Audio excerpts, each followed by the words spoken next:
Assalamualaikum warahmatullahi wabarakatuh. A'udzubillahi minasyaitonirrajim. Bismillahirrahmanirrahim. Asyhadu alla ilaha illallah wa asyhadu anna Muhammadar Rasulullah. Allahumma sholli ala sayyidina Muhammad abdika wa rasulika nabiyil ummi wa ala alihi washabihi wasallim. Amma ba'du.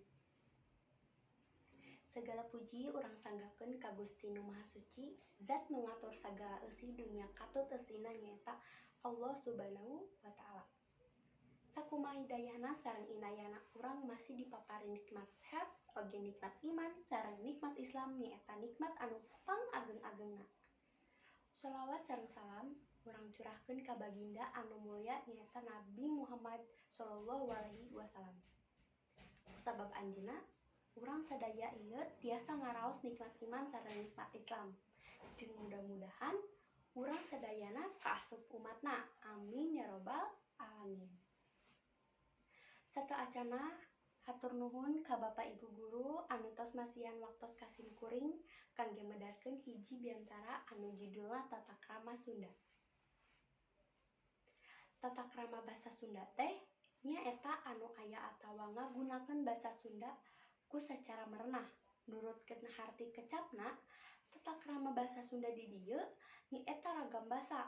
Lamun urang henteu make tata krama basa Sunda dina carita, hartina teh sok dipandang henteu sopan. Sakumaha anu ku urang sadayana terang, upami tata krama teh omat paling penting dina kahirupan sapopoe ieu.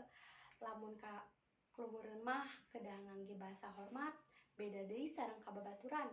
Lamun jeung babaturan mah ngangge basa loma wae oge wios, basa hormat nya wios, tapi nu alusna mah ngangge basa hormat sadaya.